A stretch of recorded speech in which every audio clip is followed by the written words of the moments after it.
ஏன் தெரியாது அவருக்கு தெரியும். அப்ப 26ல நம்மள வச்சு செஞ்சு விட்டுருவான் தமிழ்நாட்டுல. அப்ப தப்பிக்கணும்னா நான் தான் ஒரு 3000 பணத்தை கொடுத்தா கொஞ்சம் வாய முடிக்கிறவாங்க.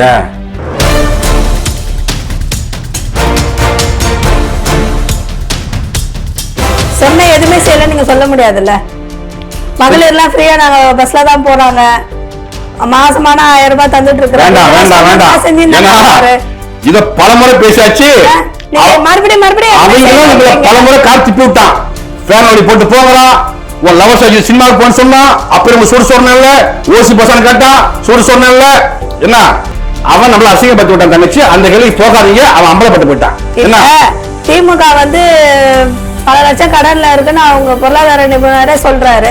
அப்படி இருந்து மக்களுக்காக பண்றதுன்னு அவங்க சொல்றாங்க. ஜெயரஞ்சனா அவர் பெரிய பொருளாதார புரியவர். இங்க சுதந்திர அடைஞ்சல இருந்து 5 லட்சம் கோடி தான் கடன் வாங்கியிருக்கான் 2021 வரைக்கும். இப்ப நீ தனியா 5 லட்சம் கோடி வாங்கியிருக்க கடனை. அந்த பணம் எங்க? ஒப்பம் எப்படிப்பட்ட பணி தெரியுமுக்கு. அவன் ஒரு சாதி வந்து முடிச்சவன். புரியுதா? நீ என்ன பேசுற? அரசியல் பேசா. இது போல கூட கூப்பிடுறா, என் நம்பர் இருக்கா, கூப்பிடுறா. பெரிய பழனியப்பன் தனி மனித தாக்குதல் பேசுறதுக்கு உனக்கு யோகிதை இருக்கா? இன்னும் நேரா சொன்னா நீ விளக்கு பிடிச்சா என்ன? அப்ப கோவம் வருதுல்ல. அப்ப எங்களை சொன்னா நீ பேசிட்டு போவ, உங்களை சொன்னா வலிக்குமா?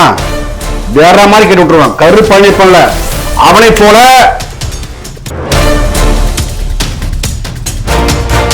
தமிழக வாழ்வுரிமை கட்சியில ஜெகதீசன் பாண்டியன் வெளியில நான் வந்து தேர்தலில் போட்டிட்டேன், பெரிய வாக்கு வாங்கினேன். ஏய் வேணும்ப்பா, நீ சீட்டு கேட்டு மருந்து பாட்டில் வச்சுட்டு வந்து கால் நின்று நாமெல்லாம் போய் அண்ணன் சொல்லி அதுக்கப்புறம் தான் அண்ணன் என்னடா இப்படி பண்ணிட்டு இருக்கான் சேரா நிக்க சொல்றான்னு சொன்னார். அப்படியெல்லாம் சீட்டு கொடுத்து உன்னை அழகு பார்த்து ஊடக வெளிச்சத்தை கொடுத்த சீமானுக்கு நீ என்ன பண்ற? துரோகம் பண்ற. ஜெகதீசா பாண்டியன் யாருன்றே தெரியாது தங்கச்சி. நாம் தமிழ் சீமான் கூட போகும்போதுதான் அந்த வெளிச்சம் உனக்கு வருது. சீமான் கொடுத்த வெளிச்சம் உனக்கு இருக்கு. அதெல்லாம் தாவைக்கால உங்க ஒரு இடம். தாவைக்கால என்ன பேச போற? சீமான் தான் பேச போற. அதுன்னு தெளிவா பாத்தீங்கன்னா நாவடக்கத்தோடு பேசுங்க. ஒருவேளை சீமான சீண்டி பார்க்க நினைச்சுக்க வேற ஆட்டம் ஆடிடுவோம்.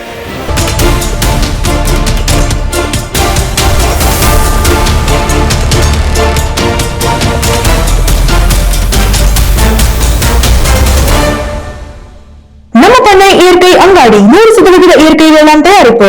தொடர்புக்கு 87 54 44 92 99. உலகில் எங்கு பிறப்பினும் தமிழ் கற்கலாம் கற்பிக்கலாம். Learn and teach Tamil from worldwide. avaiyarpaadasali.org. Pongal கொண்டாட்டத்துக்காக ஒரு 3000 ரூபாய் கொடுக்கறாங்க. அப்புறம் அடுத்த மாசம் லேப்டாப் தரேன்னு இருக்காங்க. இந்த மாசத்துல தரேன்னு இருக்காங்க, லேப்டாப் தரேன்னு இருக்காங்க. பழைய ஓய்வு திட்டம் அதுவும் கொடுத்துட்டாரு. ஆமா அவர் கொடுப்பார். நான் சொல்றேன் ஃபர்ஸ்ட் இவங்க யாருன்னா திமுக அந்த காத்து இருக்குல்ல, காத்தையே வித்து காசாக்குற கவோரி கம்மனாட்டி தான் திமுக. நீங்களும் புரிஞ்சுக்கணும். அவன் யாருன்னு தெரிஞ்சுக்கணும். அவ்வளவு பெரிய அறிவார்ந்த பெருமக்களா மக்கள் மீது அப்படியே கரிசனம் பொங்கி கொட்டுதா? அவன் பிக்கல் நம்பர் 1. அவன் இவன் தான் சொல்றான். நான் என்ன சொல்றேன், பொங்கலுக்கு மக்களுக்கு என்ன சொன்னீங்க, நலன் கருதியா? மக்கள் நலன் கருதி பொங்கலுக்கு வந்து 3000 ரூபாய் கொடுத்தாரு ஐயா ஸ்டாலின். அவர் தானே? சரி, போன வருஷம் கொடுத்தாரு. இந்த வாட்டி ஏன் தர்றான்? ஓட்டு வேணும், பிச்சை எடுக்கலாம். ஓட்டு பிச்சை. இந்த அதிகாரம் தொடர்றதுக்கு பிச்சை எடுக்கலாம். இவன் தான் திமுக. இப்ப நீங்க நினைச்சிருப்பீங்க அவன் பொங்கலுக்கு முதல்ல தலை நினைச்சிருப்பீங்க. அவன் பொங்கலுக்கு தலை தங்கச்சி ஓட்டுக்கு தர்றான். 26 வயசு என்ன இருக்கு, இன்னும் ஒரு 3 மாசம் இருக்கு. அப்ப இந்த 3 மாசத்துல ஓட்ட பிடிங்கிடணும். அப்ப என்ன பண்ணணும்? இந்த 3000 கொடுத்தா திரும்ப டாஸ்மாக் தான் போவோம். அது அவனுக்கு தெரியும். ஏன்னா இதை வச்சு ஒன்னும் பெருசா நம்ம ஒண்ணும் புரிந்து போறதில்ல. ஏன் தெரியாது அவருக்கு தெரியும். அப்ப 26ல நம்மள வச்சு செஞ்சு விட்டுருவான் தமிழ்நாட்டுல. அப்ப தப்பிக்கணும்னா நான் தான் ஒரு 3000 பணத்தை கொடுத்தா கொஞ்சம் வாய முடிக்கிறவாங்க. சொன்ன எதுவுமே செய்யல நீங்க சொல்ல முடியாதுல்ல. மகளிர் எல்லாம் ஃப்ரீயா நாங்க பஸ்ல தான் போறாங்க, மாசமான 1000 ரூபாய் தந்துட்டு இருக்கிறாங்க. இத பலமுறை பேசாச்சு. மறுபடியும் பலமுறை காத்து விட்டான். ஃபேன் ஓடி போட்டு போகலாம், உன் லவர் சாஜி சினிமாவுக்கு போன்னு சொன்னா அப்புறம் உங்க சூடு சொன்ன இல்ல, ஓசி பசங்க கேட்டா சூடு சொன்ன இல்ல, என்ன அவன் நம்மள அசிங்கப்பட்டு விட்டான் தங்கச்சி, அந்த கேள்விக்கு போகாதீங்க, அவன் அம்பலப்பட்டு போயிட்டான். என்ன திமுக வந்து பல லட்சம் கடன்ல இருக்குன்னு அவங்க பொருளாதார நிபுணரே சொல்றாரு. அப்படி இருந்து மக்களுக்காக பண்றதுன்னு அவங்க சொல்றாங்க.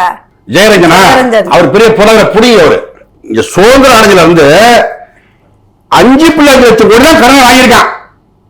2021 வரைக்கும் எவ்வளவு வாங்கியிருக்கான்? 5 லட்சம் கடன். இப்ப நீ தனியா 5 லட்சம் கோடி வாங்கியிருக்க கடனை. அந்த பணம் எங்க எங்க சொல்லு, பதில் சொல்லு. வேலை அறிக்கை கொடு. கொடுக்க முடியுமா? கொடுக்க முடியாது. ஏனென்றால் இந்த 50-60 ஆண்டு காலத்துல வாங்கின கடனோட நீ 5 ஆண்டுல வாங்கி வச்சுட்ட. அதுக்கு பதில் சொல்ல முடியாது.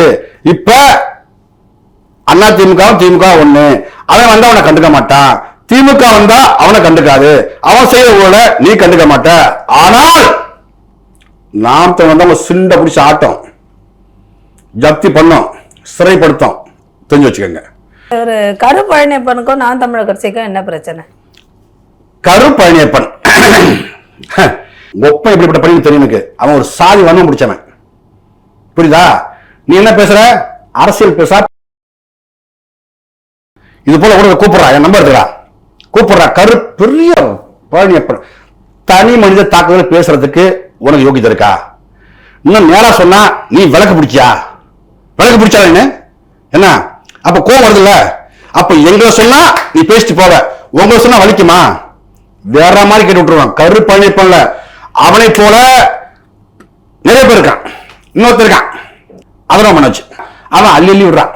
இந்த பக்கம் ஐயோ கொல்ல வராங்கன்னு கத்துறான், கதறான். என்ன இந்த பக்கம் வா பாத்துக்கோ. அப்ப ஏன்டா போனா பண்ற? ஏன் பண்ற? எதுக்கா பண்ற? ஒரு அரங்கு கூட்டம் போட்டது 16 சேரு, உட்காந்து 9 பேரு, அதுல 5 பேர் ஓடுவாளர். இது ஒரு கூட்டம். அங்க போயிட்டு சீமான் திட்டுவீங்களா? உண்மையிலேயே உங்க உடம்புல நல்ல ரத்தம் ஓடுனா வாடா ஊடகத்துக்கு ஏன் கூட பேசுறா? உங்களுக்கு புரியுது? உங்களுக்கு ஏர்போர்ட் பூர்த்தி அவருக்கு நாளைக்கு வாய்தா அப்படின்னு சொல்லி அப்ப இந்த வழக்கறிஞர் பேசும்போது அவர் சொல்றாங்க, இல்லன்னு நம்ம ஒரு மனு போட்டு கோர்ட்டுக்கு போகும்போது குறுக்க அந்த விசிக்கார தம்பி ரஜினிகாந்த் வழக்கறிஞர் அவர் இதுக்குன்னு வச்சுக்காங்க போல அவர் குறுக்க வராரு, அதான் பிணை கிடைக்க ரொம்ப ரொம்ப சிரமமா இருக்குது, ஆனா விரைவா உடைச்சிருவோம் அப்படின்னு சொல்லியிருக்காரு. நம்ம கூறல நான் அடுத்த நாள்ல சொல்றேன். நாளைக்கு அண்ணனுக்கு வாய்தா வருது, நேர் நிக்கிறாங்க, அண்ணன் கோர்ட்டுக்கு வர்றாங்க. தமிழக வாழ்வுரிமை கட்சியில இருந்து ஜெகதீசன் பாண்டியன் வெளியில அத பத்தி புரிஞ்சிச்சு. நீ எங்க வரீங்கன்னு எனக்கு புரிஞ்சிச்சு. எனக்கு தமிழக வாழ்வுரிமை கட்சியிலமா அந்த ஆளு பல கட்சிக்கு போனவன். என்ன இப்ப தமிழக வாழ்வுரிமை கட்சியில இப்ப கடைசியா நான் பல முறை சொன்னேன், சீமான சேர்ந்து வேண்டாம்பா, ஏன்னா அவர் ஒரு தமிழ் தேசிய அரசியல் கொண்டு போறாரு, நீ அவரை போயிட்டு நீ இப்ப பேசினாக்க எனக்கு அவருக்கும் ஒரு மனக்கச போற மாதிரி இருக்கு, நீ பேசாத பல முறை சொன்னேன். இப்ப நாம் தமிழ் கட்சி எப்படியோ அது போலதான் இங்க தமிழ் வாழ்வுரிமை கட்சியும் போராடுது. அப்ப இந்த கட்சிக்கு கட்டுப்படாம ஒருத்தன் பேசுறான்னா அவங்க சரியில்லை. அதுவும் குறிப்பான சீமானுக்கு எதாவது ஒருத்தன் பேசுறான்னா அவனுங்க வச்சிருக்க மாட்டேன்னு சொல்லிட்டு அவருக்கு நம்ம என்ன சொல்ல வேண்டியதுங்க, நம்ம ஒரு அன்பா சொல்லுவோம், ரொம்ப கண்டிக்க வேண்டாம். நான் தேர்தலில் போட்டிட்டேன், பெரிய வாக்கு வாங்கினேன், ஏய் வேணாம்ப்பா, நீ சீட்டு கேட்டு மருந்து பாட்டில் வச்சுட்டு கால் நின்று நாமெல்லாம் போய் அண்ணன் சொல்லி அதுக்கப்புறம் தான் அண்ணன் என்னடா இப்படி பண்ணிட்டு இருக்கான், சரா நிக்க சொல்றான்னு சொன்னாரு. அப்படியெல்லாம் சீட்டு கொடுத்து உன்னை அழுது பார்த்து ஊடக வெளிச்சத்தை கொடுத்த சீமானுக்கு நீ என்ன பண்ற? துரோகம் பண்ற. ஜெகதீசா பாண்டியன் யாருன்றே தெரியாது தங்கச்சி. நாம் தமிழ் சீமான் கூட போகும்போதுதான் அந்த வெளிச்சம் உனக்கு வருது. சீமான் கொடுத்த வெளிச்சம் உனக்கு இருக்கு. அதெல்லாம் தாவைக்கால உங்க இடம். தாவைக்கால என்ன பேச போற?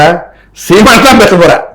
அதுன்னு தெளிவா பாத்தீங்கன்னா என்ன ஒண்ணு, நான் தம்பி ஜெகதீசா பாண்டியன் சொல்ற ஒரே ஒரு கருத்து, கொஞ்சம் நாவடக்கத்தோடு பேசுங்க. தங்கச்சி காளியம்மாள் போனாங்க, அண்ணன் சீமானை சேட்டையை அடித்தாரா? இல்ல. அதனாலதான் நான் தங்கச்சின்னு சொல்றேன்.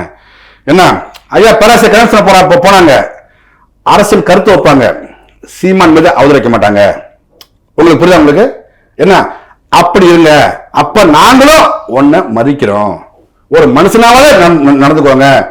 ஒருவேளை சீமான சீண்டி பார்க்க நினைச்சுக்க வேற ஆட்டம் ஆடிடுவோம். அப்ப நாங்க இருக்கிற கொள்கையில நாங்க சரியா போயிட்டு இருக்கோம். அப்ப அவருக்கு ஒரு கொள்கை இருக்கு, அது வழியா போயிட்டு இருக்காரு. அப்ப நம்ம வேலுமுருகனை பத்தி பேச நீங்க இங்க தேவையில்லை. ஏன்னா அவர் நல்ல ஒரு விஷயம் பண்ணிருக்காரு. ஜெகஸ்தா பண்ணி எப்ப தோத்துட்டு இருக்கணும், ஐயா எப்ப தோத்துட்டு இருக்காரு, அதுக்கு ஒரு வாழ்த்துக்கள். அவ்வளவுதான். தகவல்களுக்கு நன்றிண்ணா. மகிழ்ச்சி மகிழ்ச்சி.